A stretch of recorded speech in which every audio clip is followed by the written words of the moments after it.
امام اعظم کے پیر استاد ان کا نام بھی حماد ہے، امام اعظم نے اپنے بڑے بیٹے کا نام بھی حماد رکھا۔ امام اعظم کے استاد کا کیا نام ہے؟ امام اعظم کے بہت اساتذہ ہیں، حضور کے بیٹے امام محمد باقر یہ بھی امام اعظم کے استاد ہیں، حضور کے شہزادے امام جعفر صادق یہ بھی امام اعظم ابو حنیفہ کے استاد ہیں، حضور کے شہزادے امام حسن کے پوتے امام زید یہ بھی امام اعظم ابو حنیفہ کے استاد ہیں، حضور کی آپ کا چمکتا ہوا چاند سیدنا و امامنا امام موسیٰ کاظم یہ بھی امام اعظم ابو حنیفہ کے استاد ہیں۔ امام موسیٰ کاظم کی بارگاہ میں امام اعظم ابو حنیفہ حاضر ہوئے۔ امام موسیٰ علم غیب کی بات ہو رہی تھی نا، امام موسیٰ کاظم نے امام اعظم ابو حنیفہ کو دیکھا، مسکرا کے فرمایا انت نعمان، تو ہے نعمان؟ عرض کی لبیک کیا سیدی انا نعمان ولیکن کیف عرفتنی، حضور نعمان میں ہی ہوں، آپ نے کیسے پہچانا؟ فرمایا سیماہم فی وجوہہم من اثر السجود سے مجھے پہچانا ہے۔ مزہ نہیں آیا؟ میں مزہ دلاتا ہوں۔ امام موسیٰ کاظم نے پہلے نظر میں کہا کہ تو ابو حنیفہ نعمان ہے، اس کی جی حضور میں ہی ابو حنیفہ نعمان ہوں، لیکن آپ نے مجھے کیسے پہچانا؟ فرمایا قرآن پاک کی آیت سے میں نے تجھے پہچانا، قرآن پاک کی آیت سے میں نے پہچانا۔ حضور کون سی آیت؟ فرمایا اللہ نے فرمایا سیماہم فی وجوہہم من اثر السجود کہ میرے نبی کے جو پیارے ہیں، میرے نبی کی آنکھوں کے جو تارے ہیں ان کے ماتھے سجدوں سے روشن ہوتے ہیں، ان کے چہرے چمکتے ہیں، ان کی جبین ناس میں نور ہوتا ہے۔ حضور کا بیٹا موسیٰ کاظم کہتا ہے ابو حنیفہ تیرے چمکتے ہوئے ماتھے نے مجھے بتا دیا، تیرے نور والے چہرے نے مجھے بتا دیا کہ تو ابو حنیفہ ہے۔ داتا صاحب جس پہ ناز کریں، داتا گنج بخش جس پہ ناز کریں، اور داتا گنج بخش جس پہ ناز کریں۔ یہ شہباز قلندر کس کے مقلد ہیں؟ یہ حنفی ہیں، امام اعظم ابو حنیفہ کے مقلد ہیں۔ ان کے پیر و مرشد شیخ بہاؤ بن زکریا ملتانی حنفی ہیں، امام اعظم کے مقلد ہیں۔ یہ بابا فرید الدین گنج شجر مسعود، خواجہ قطب الدین بختیار کاکی، سیدنا خواجہ معین الدین چشتی اجمیری یہ کون ہیں؟ یہ امام اعظم ابو حنیفہ کے مقلد ہیں۔ یہ سیدنا خواجہ با یزید بستانی، یہ معروف کرخی، یہ کن کے مقلد ہیں؟ امام اعظم ابو حنیفہ کے مقلد ہیں۔ کہ میرا غوث پاک بھی پہلے حنفی تھا، غوث پاک بھی پہلے حنفی تھے۔ ہمارے بزرگوں نے یہ کشف کے ذریعے بات بیان کی کہ کشف ہوا، غوث پاک کو حضور کی زیارت ہوئی۔ غوث پاک فرماتے ہیں میں حضور کے قدموں میں حاضر تھا کہ ایک نورانی صورت بابا جی لاٹھی ٹیک ٹیک کے حضور کی بارگاہ میں آئے، عرض کی یا رسول اللہ یہ آپ کا بیٹا عبدالقادر ہے، اس کو کہیں میری فکا بنا لے۔ غوث پاک فرماتے ہیں وہ امام احمد بن حنبل تھے۔ سبحان اللہ۔ اچھا نجدی فریب دیتا ہے سنیوں کو، دیکھو جی غوث پاک تو حنبلی ہیں، وہ تو رفاعی بیان کرتے ہیں، تے ذلیلہ اے بھی بیان کر کہ غوث پاک نے آپ کو آکھیا کہ جنہوں مصیبت ہوئے اور نعرہ مارے یا عبدالقادر جیلانی نام، اور نعرہ مارے یا غوث اعظم دستگیر، ان کو رفاعی دین نظر آتا ہے یا غوث اعظم دستگیر نظر نہیں آتا۔ نہیں سمجھ آئی؟ اور ائمہ نے یہ بھی لکھا کہ غوث پاک خود مجتہد مطلق ہیں، ہاں ان کا جو اجتہاد اور فتویٰ تھا وہ امام احمد بن حنبل سے میچ کرتا تھا۔ تو بات تو یہی امام احمد بن حنبل ہوں، امام شافعی، امام مالک ہوں، یہ سب مدح سرا ہیں امام اعظم ابو حنیفہ کے۔ امام اعظم ابو حنیفہ کیا نام لیا؟ بولو پھر بولو۔ ائمہ اہل بیت کی بات ہوئی، ائمہ اہل بیت کی بات آگے بڑھاتا ہوں۔ امام باقر جو بیٹے ہیں امام زین العابدین کے، جو بیٹے ہیں امام حسین کے، جو بیٹے ہیں بطول زہرا مولا علی کے، جو دل کا ٹکڑا ہے رسول اللہ۔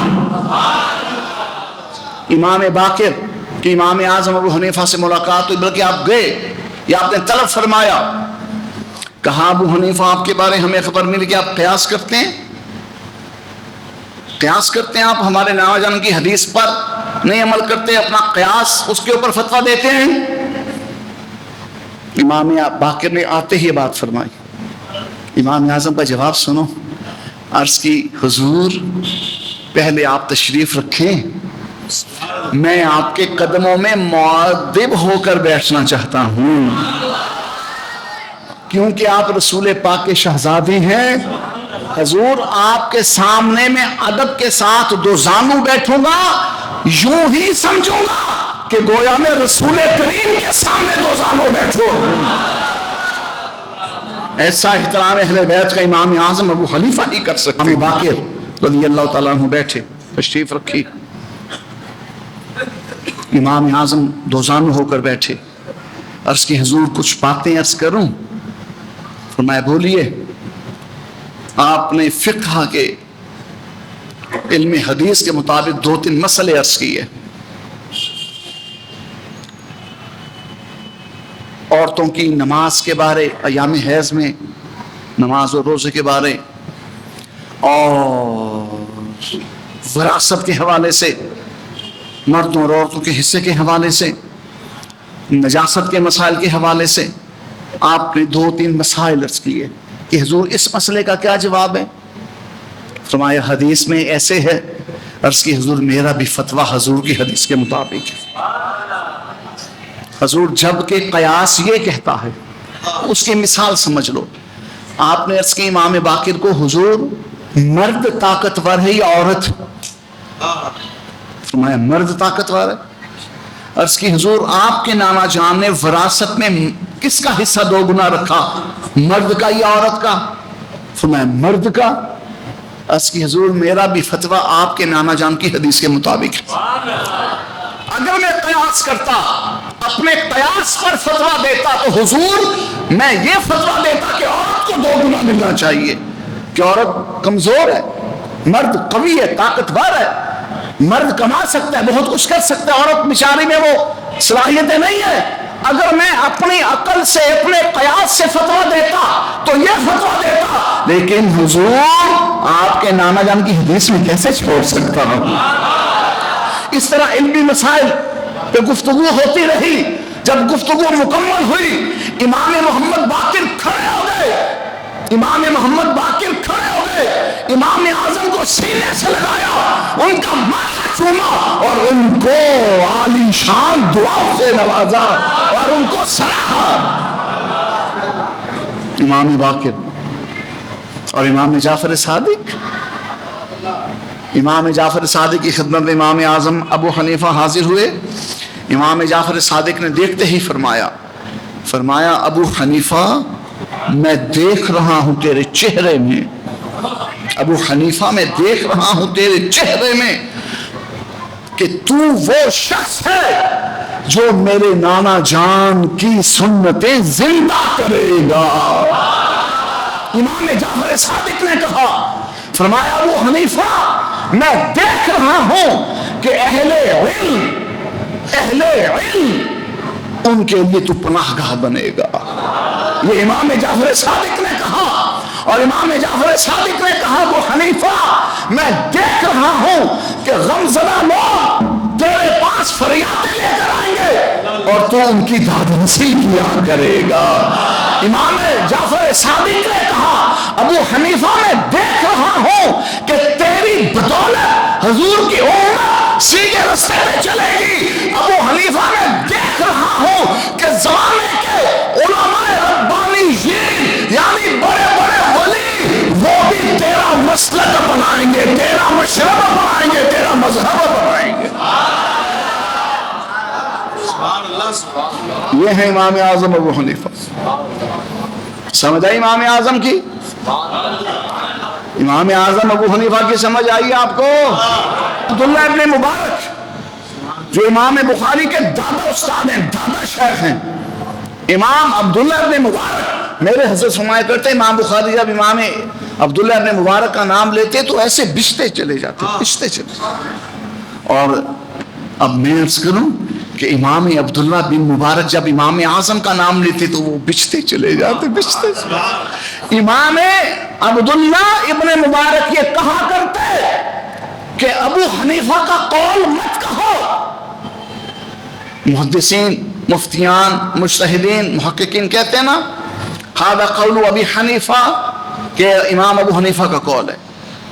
فقہ کی کتابیں پڑھیں، ابحاث پڑھیں، کیوں مفتی صاحب ایسے لکھا ہوتا ہے کہ ھذا قول ابی حنیفہ، یہ امام ابو حنیفہ کا قول ہے. امام عبداللہ بن مبارک کیا کہا کرتے؟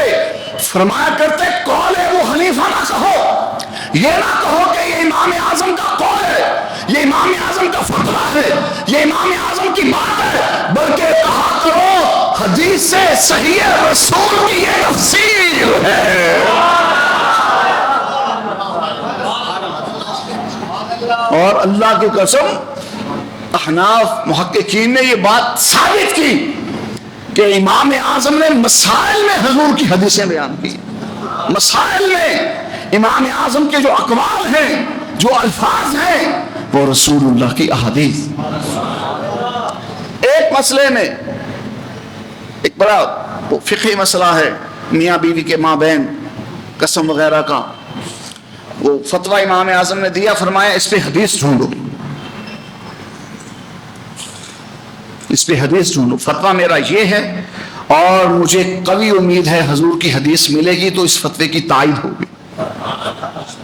اس فقہی مسئلے پر امام اعظم کو اس وقت حدیث پاک نہ ملی، فتویٰ دیا آپ نے، فرمایا میں امید کرتا ہوں کہ حضور کی حدیث میرے فتوے کی تائید کرے گی. اور اس کے مثال بھی دور نبوت میں ہے. حضرت معاذ ابن جبل رضی اللہ تعالیٰ عنہ کو حضور نے جب یمن بھیجا حاکم بنا کے، فرمایا کیسے فیصلہ کرو گے؟ عرض کی یا رسول اللہ کتاب اللہ سے، قرآن سے فیصلہ کروں گا. فرمایا اس میں نہ پاؤ تو پھر؟ عرض کی یا رسول اللہ سنت رسول آپ کے طریقے مبارکہ کے مطابق فیصلہ کروں گا. فرمایا میری سنت میں بھی نہ تو پا سکے تو پھر؟ عرض کی اجتہدوا، حضور پھر میں اجتہاد کروں گا. سبحان اللہ، پھر سبحان اللہ، پھر سبحان اللہ. نجدیوں کا کلیجہ پھٹتا ہے، قیاس، اجتہاد. اور ذلیلہ یہ تو دور نبوت سے چل رہا ہے. حضور کے سامنے حضور کا صحابی کہہ رہا ہے، حضور نے فرمایا کیسے فیصلہ کرو گے؟ یمن کا حاکم تمہیں بنایا، عرض کی کتاب اللہ سے، اللہ کے قرآن سے یا رسول اللہ فتویٰ دوں گا اور فیصلہ کروں گا. فرمایا قرآن میں تجھے نظر نہ آئے، حکم نہ پائے، پھر عرض کی حضور آپ کی سنت مطہرہ سے، آپ کی سنت مبارکہ سے، آپ کے اقوال مقدسہ سے، آپ کی حدیث مبارکہ سے فیصلہ کروں گا، آپ کی سنت کو اپناؤں گا. فرمایا میری سنت میں بھی اگر تجھے وہ حکم نہ ملے پھر؟ عرض کی حضور اجتہدوا رائی، آقا کے صدقے جو دل و دماغ میں ایمان کا نور ہے اس کو بروئے کار لا کر اجتہاد کروں گا. حضور نے یہ نہیں فرمایا اللہ کے بندے کیا کرتا ہے، قرآن کے ہوتے اجتہاد کرے گا. اللہ بیا سن، تم کہتے ہو قرآن کے ہوتے کسی امام کی تقلید کی کیا ضرورت ہے، حدیث کے ہوتے کسی امام کی تقلید کی کیا؟ تو ہمارے سامنے آ، تجھ سے ہم کچھ ایسی باتیں کریں گے تجھے تیرے طوطے نہ اڑے تو بات کہنا. یہ امام ہی تو ہیں جو قرآن تک پہنچاتے ہیں، یہ امام ہی تو ہیں جو سنت رسول تک پہنچاتے ہیں. حضور نے پوچھا بتا کتاب اللہ میں بھی نہ پائے، حدیث رسول سنت رسول میں بھی نہ پائے تو کیا کرے گا؟ رسی اجتہدوا، حضور میں اجتہاد کروں گا. حضور نے یہ نہیں فرمایا اللہ کے بندے کیا کہہ رہے تو اجتہاد کرے گا، میرے قرآن کے ہوتے میری سنت کے ہوتے کیا بات کرتے؟ نا نا. جب انہوں نے یہ عرض کی اجتہدوا یا رسول اللہ میں اجتہاد کروں گا، حضور اتنا خوش ہوئے، اتنا خوش ہوئے، فضرب رسول اللہ علی صدرہ، حضور نے ان کے سینے میں شاباشی کو ہاتھ مارا، حضور نے شاباش دینے کے لیے ہاتھ مارا. فرمایا الحمدللہ وهو رسول اللہ لما یرضی رسول اللہ. نبی پاک نے فرمایا اللہ میں تیرا شکر کرتا ہوں تو نے میرے صحابی کو یہ شان عطا فرمایا. یا رسول اللہ اس تھپکی کا اثر. اعلیٰ حضرت نے کیا فرمایا؟ مرکز میں بندوں کو تھپک کر میٹھی نیند سلاتے یہ ہیں، ٹھنڈا ٹھنڈا میٹھا میٹھا پیتے ہم ہیں پلاتے یہ ہیں، قصر جناب تک کس کی رسائی جاتے یہ ہیں لاتے یہ ہیں، اِنَّا أَعْطَيْنَاكَ الْكَوْثَرَ ساری کثرت پاتے یہ ہیں. قید رضا سے خوش ہو خوش رہ، مجد رضا کا سناتے. حضور نے ان کے سینے پہ تھپک کر اللہ کا شکر ادا کیا. سائیں ایسی حدیث پاک ہیں، حضور نے ان کے سینے پہ تھپک کر شاباشی دی. ابھی سائیں مجھے بھی شاباشی دے رہے تھے. سائیں کے بارے پھر ان بزرگوں کی تھپکیوں کے، اور جیل میں سائیں مجھے بڑی تھپکیاں دیتے تھے، اور وہ جیل کے حالات اور اس کی وجہ سے جب کبھی ایسا معاملہ ہوتا میں ایسے چپ کر کے بیٹھ جاتا یا افسردہ ہوتا یا ایسے کتاب پڑھتا رہتا تو سائیں میرے پاس بیٹھ کے فرماتے، سائیں خرم شاہ وہ آیت تو سناؤ ذرا، قل ان کان آباؤکم. میں آیت سناتا تو سائیں فرماتے، سائیں خرم شاہ اس کا مطلب کیا ہے؟ میں کہتا حضور اس کا مطلب یہ ہے کہ اللہ نے فرمایا کہ تمہارے باپ بیٹے بیویاں بچے اور دھن دولت اور مکان اور تجارت یہ سب حضور پہ قربان ہونا چاہیے. تو سائیں کہا کرتے پھر سائیں خرم شاہ اداس کیوں ہوتے ہو؟ زندہ باد زندہ لبیک لبیک لبیک لبیک یا رسول اللہ، لبیک لبیک لبیک تاجدار ختم نبوت من سب نبیا فخر من سب نبیا فخر.